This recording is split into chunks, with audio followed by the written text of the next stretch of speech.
বন্ধুরা, অরিত্রিস কিচেনে নতুন একটা ভিডিওতে সকলকে স্বাগত জানাই। চলে এসেছি আজ একটা নতুন রেসিপি নিয়ে। আজ যে রেসিপিটি আপনাদের সঙ্গে শেয়ার করব একটি অন্য ধরনের রেসিপি। আপনারা তো অনেক দই কাতলা বা দই চিকেন খেয়েছেন, আজকে আপনাদের সঙ্গে শেয়ার করব দই তেলাপিয়া। এই দই তেলাপিয়া করি আমি কি করে করি সবটাই আপনাদের সঙ্গে শেয়ার করব।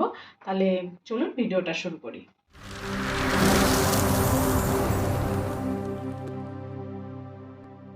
তেলাপিয়া মাছগুলো আমি কেটে পরিষ্কার করে ধুয়ে নিয়েছি এবং মাঝখানে আমি ছিঁড়ে দিয়েছি যাতে নুন এবং হলুদ সুন্দরভাবে ঢুকে যায়, এবং রান্নার পরে যে মশলাপাতি আমরা দেব সেই মশলাপাতিগুলো সুন্দরভাবে মাছের ভিতরে ঢুকে যায়। যেখানে আমি পরিমাণ মতন লবণ দিয়ে দিলাম, দিয়ে দিচ্ছি হলুদের গুঁড়ো। এবার মাছটা ভালো করে নুন হলুদ মাখিয়ে নেবো।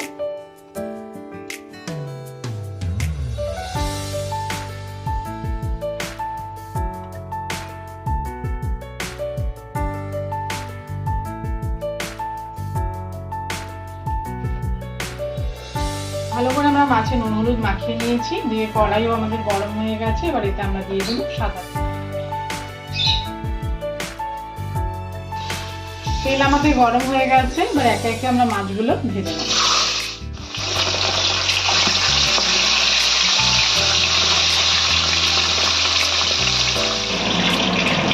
আমাদের প্রথম মাছ দুটো ভাজা হয়ে গেছে, আর এইভাবেই আমরা বাকি যে মাছগুলো ভেজে নেব।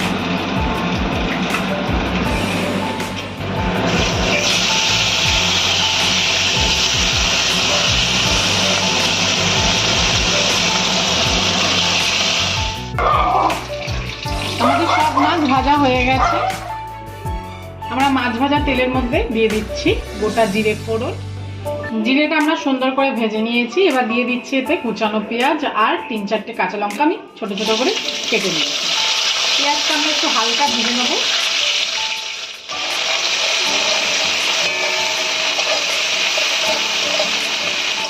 আমি পেঁয়াজটা ভাজা হতে হতে একটা মশলা করে নেবো। এখানে নিয়ে নিয়েছি রসুন, কাঁচা লঙ্কা, আদা, পোস্ত আর চালমগজ। এটা একটা মিহি পেস্ট বানিয়ে নেবো। পেঁয়াজটা আমরা হালকা ভেজে নিয়েছি। এবার এতে দিয়ে দিচ্ছি 1 চামচ হলুদের গুঁড়ো, দিয়ে দিচ্ছি 1 চামচ লবণ, দিয়ে দেবো 1 চামচ জিরের গুঁড়ো। এবার অল্প পরিমাণে আমরা একটু জল অ্যাড করে দেবো।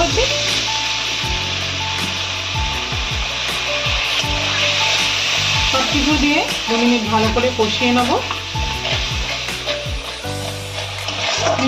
ভালো করে কষিয়ে নিতে হবে যাতে যে জিরে এবং হলুদ যে গন্ধটা, কাঁচা গন্ধটা, সেটা চলে যায়।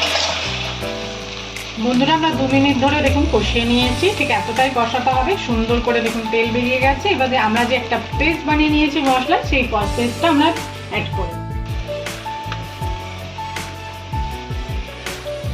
এবার দিয়ে দিচ্ছি মশলা ধোয়া জল। মশলা ধোয়া জল দিয়েও আমরা আরেক কিছুক্ষণ কষিয়ে নেব।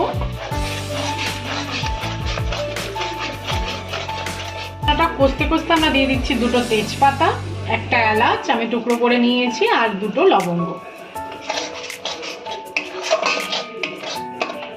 এলাচটা টুকরো করে দিয়েছি যাতে এলাচের যে গন্ধটা, ফ্লেভারটা মশলাটার ভিতরে ঢুকে যায়। মশলাটা ঠিক সঠিকভাবেই কষাতে হবে, না হলে যে মশলার যে কাঁচা গন্ধ মাছের মধ্যে দিয়ে আসবে। তাই মশলাটাকে ভালো করে প্রথমে কষিয়ে নিতে হবে। এবার আমরা এর মধ্যে দিয়ে দিচ্ছি টক দই। এটাই হচ্ছে এই রান্নার মূল উপকরণ।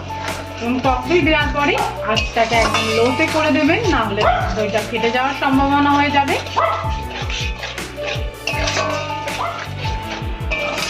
টক দই দিয়ে সুন্দর করে আস্তে আস্তে মশলাটা কষিয়ে নেবেন। বন্ধুরা, মশলাটা সুন্দরভাবে কষে গেছে। ঠিক এতটাই কষাবেন, দেখবেন যখন মশলার উপর দিয়ে তেল ছেড়ে দেবে।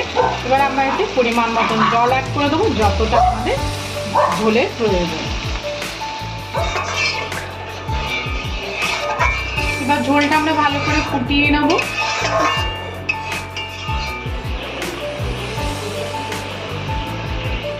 ঝোলটা আমাদের পারফেক্ট ফুটে গেছে। এবার ভেজে রাখা মাছগুলো আমরা দিয়ে দেবো।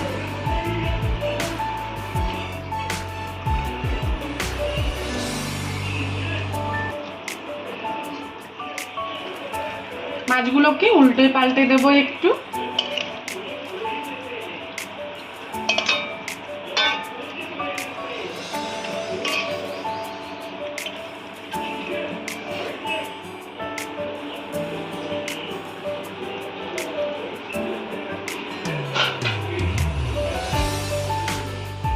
এবার ঢাকনা দিয়ে ঢেকে আমরা 15 মিনিটের মতন ভালো করে ফুটিয়ে নেব। মিনিট 15 ভালো করে আমি ফুটিয়ে নিয়েছি। দিয়ে দেবো চেরা কাঁচা লঙ্কা, দিয়ে দেবো ধনেপাতা কুচি।